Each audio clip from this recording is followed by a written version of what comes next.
mvuze najimishe cyangwa ntacyo ninzeho uyu mugore ararenze cyangwa uyu muntu ararenze, nta wundi wamwita Mama Mugisha cyangwa Solange. Uyu niwe muhanuzi uri guhanuza ibintu muri iyi minsi ibikoba bigakuka abanyarwanda nta kuzuyaza, kuko ngiye kukwereka ibintu bine yahanuye akabihanura ku gihugu cy'u Rwanda, ariko bibiri bya nyuma biteye ubwoba.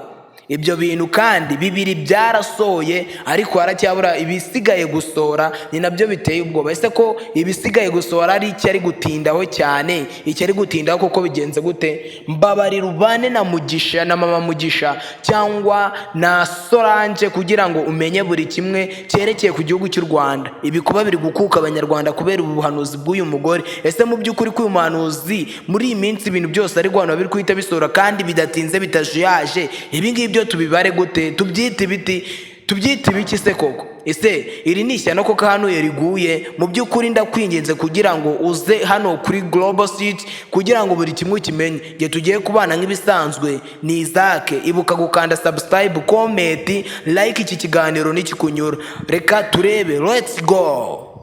Maranye iminsi iyerekwa riteye ritya, nagiye kubona mbona abanyarwanda twese nta n'umwe uvuyemo, turi mu ishyamba. Reka rero hano yuko Loni izafatira igihugu cy'u Rwanda imyanzuro ikakaye ndetse n'ibihano biteye ubwoba. Loni mu gihe kidatinze mbetse itarajaje n'amezi abiri ashize abihanuye, Loni yahise imanuka irazifata imyanzuro ikakaye, iragenda ikakaza igihugu cy'u Rwanda, koko iragishigisha igikubita imyanzuro iteye ubwoba. Mbega mu by'ukuri ubu buhanuzi yahanuye bwa Loni ntabwo bwatinze, nta gihe kinini bidatinze, nta n'ukwezi kwashize kuko yabihanuye mu kwezi kumwe, mu kundi kwezi ihitiba. Imbere yanjye haje abantu ariko bari mu nama. Iyo nama ngiye kwitegereza mbona iyo nama ntabwo iri gukorerwa mu gihugu cy'u Rwanda, ntabwo yari iri mu Rwanda. Iyo nama abari bayirimo bari mu gihugu, mu bindi bihugu byo hanze, ariko ntabwo iyo nama Imana yanyerekaga yari iri gukorerwa mu gihugu cy'u Rwanda. Nyibonamo abantu rero barimo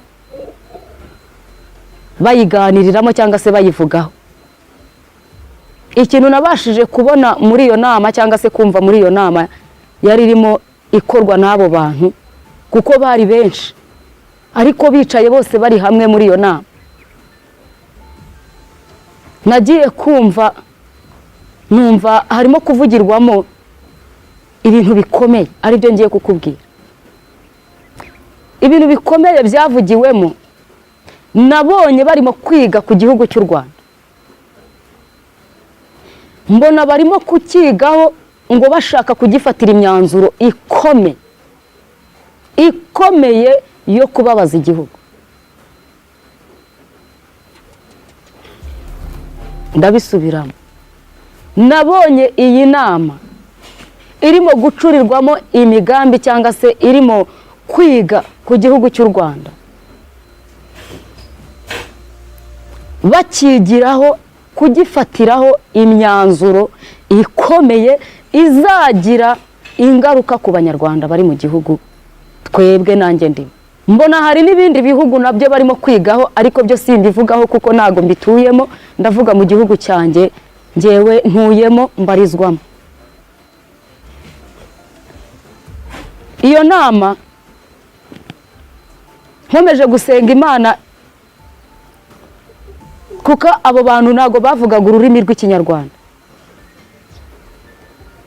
Imana irambwira ngo bari abantu bonye bari mu nama, inama iri gukorwa itari gukorerwa muri iki gihugu cy'u Rwanda, nabitwa ngo Aroni cyangwa ni Oni. No Oni. niba ariko babivuga, niba ari Aroni, niba ari ese Oni. wari uzi neza yuko ari Gusa numvise ayitonze mu gahe gatoya ngo insengero zirafunzwe bidatinze, insengero zahise zifungwa nta kuzuyaza ndetse nta no gutinda. Uyu mumama ararenze bro, uyu mumama ararenze, wewe uri kunyumva ikintu cyo ndi kukubwira cyo kimwe, ubuhanuzi bwose ari guhanura buri kwita busohora vuba kandi cyane bidatinze, ahanura yuko insengero zigiye gufungwa. Yari afite umushinga uteye ubwoba, afite inkoni, ubona yuko afite uburakari bwinshi cyane, arakariye abantu bari gutobanga cyangwa bari kwigaragura mu byaha bakajya kwiyorosa insengero. Mbega muri make bavuga yuko insengero zitafunzwe na leta, ahubwo zafunzwe n'Uwiteka we ku giti cye. Yamanuye itegeko mu buyobozi kugira ngo baze bafunge insengero. Yavuze yuko insengero kugira ngo zifungwe byaturutse kuri Uwiteka. Mbabarira wumve ahangaha ari kuvuga ku nsengero, Mama Mugisha umwumve ahangaha ari kuvuga ku nsengero akantu ku kandi. Koko urumva se koko insengero n'Uwiteka wazifunze? Reka wumve Mama Mugisha ari kuvuga ku nsengero n'ahangaha. Gukora mabi, muroga abantu, mubangiza, mubahumanya, ngo izo nsengero Imana ije kuzifunga. Imana yambwiye ngo mbabaze ngo ayo mazi mwirirwamo musengeramo, iyo misozi mwirirwamo musengeramo, ayo mazi adatemba n'ibyaha mukora, ntatembana ibibi mukora, akirwa atembana amamodoka y'abantu, atembana amasezerano y'abantu, ngo ayo mazi bagiye kuyabakubitiramo, iyo misozi bagiye kuyibakubitiraho, kubera yuko ari yitanze itegeko rivuye hejuru mu buyobozi. Mu buyobozi bugiye kubikora, ariko buzabikora atari bwo, ari marayika w'Imana urimo gukora iki gikorwa. Imana yambwiye ngo rero irabirambiye abantu barirwa barindagira mu nsengero kubera ubuhumyi, barirwa bakubita hirya no hino, ntibamenye Imana ikora. Abamwe baravuga ngo iyi niyo muri etaje, iyi niyo munsi y'igiti, iyi ngiyo niyo mu kazu gaciriritse. Mbese abantu bamaze kumera nk'abantu batazi iyo bava niyo bajya, kubera umwuka wabahumishije iki amaso. Icyo hano ngewe muri makeya mbona hari aho cyasohoye, ahandi nkabona si kirasohora. Ariko se mu by'ukuri iwanyu cyaba cyarasohoye cyangwa cyaba kiri bugufi, cyangwa hari n'ibyo uri kubona byerekana yuko nawe kizaba cyangwa kizanasohora? Reba ikindi yasohoye, tuvuga yuko cyasohoye hamwe namwe, ahandi kitarasohora. Abantu hano niba byumva kimwe, yahanuye inzara ikomeye mu gihugu cy'u Rwanda, aho buri wese azaba anafite amafaranga ariko akabura aho ahahira. Avuga yuko hagiye kuza inzara iteye ubwoba mu gihugu cy'u Rwanda, buri wese iyo nzara kandi ikazamugeraho, kandi iyo nzara ikazaba ari inzara y'igikatu giteye ubwoba, ikaba izakanga isi ndetse igakanga n'igihugu cy'u Rwanda. Ese inzara iwanyu yarahageze cyangwa mu by'ukuri wowe uri kunyumva yakugezeho? Mbega muri makeya iyi nzara yo ntiwamenya ngo izabanza ndetse izabanza hajye wavuga uko nguko, hari aho yageze kera. Mbega muri makeya umenye yuko yanahanuye inzara. Umva ari kuvuga kuri iyi nzara igiye kuza mu gihe kiri imbere. Nangareka nkubabarire cyangwa ube wakumva Mama Mugisha ari kubyivugira. Bigiye kwikuba, bigiye kuzamuka, bigiye guhenda, ndetse birahenda bigiha. Hari niho n'igihe abantu bazajya mu masoko bajyanye amafaranga, ibyo guhaha babibure, kubera ko icyo gihe Imana icyemeye yuko kigerwaho. Nicyo cyiciro rero gikurikiye. Hakurikiyeho icyiciro cy'inzara mu gihugu. Wowe unkurikiye, wowe unteze amatwi, wowe uri kunyumva, Imana yavuganye nanjye ngo hakurikiyeho icyiciro cy'inzara mu gihugu. Ntabwo ari mu karere, nta nubwo ari mu mirenge, ni mu gihugu. Icyanyuma nakubwiye giteye ubwoba, mbega muri make nawe yakivuze azimiza, ntabwo yashatse ko abenshi bamenya ukuri kwa nyako. Ikindi yahanuye intambara ishobora kuba igiye kuba mu gihugu cy'u Rwanda. Ese mu by'ukuri ibingibi ni ukuri cyane scam? Ni bwa buhanuzi nabwo dutegereza nibusohore? Mbega muri makeya ibingibi nawongeye kukumvisha ukuri yabivuzeho kugira ngo umenye buri kimwe kuri Solange cyangwa kuri Mama Mugisha bitewe nuko washaka kumwita. Kandi nkwibutsa yuko numara kucyumva iyi video ukayikunda cyane, wibuke kwisharinga kuri mugenzi wawe, koko arebe nawe iyi sigeze agendane n'ubuhanuzi bugezweho. Kwese mu by'ukuri ubuhanuzi n'ubusoye cyangwa ubuhanuzi n'ubutegerejwe bukazasora, cyangwa n'abahanuzi nk'abo ngubu biki gihe mbona baguye ku mbuga nkoranyambaga baragwiriye kuri social media. Reka nanga nkureke wumve, reka twumve. Maranye iminsi iyerekwa riteye ritya, nagiye kubona mbona abanyarwanda twese nta n'umwe uvuyemo, turi mu ishyamba.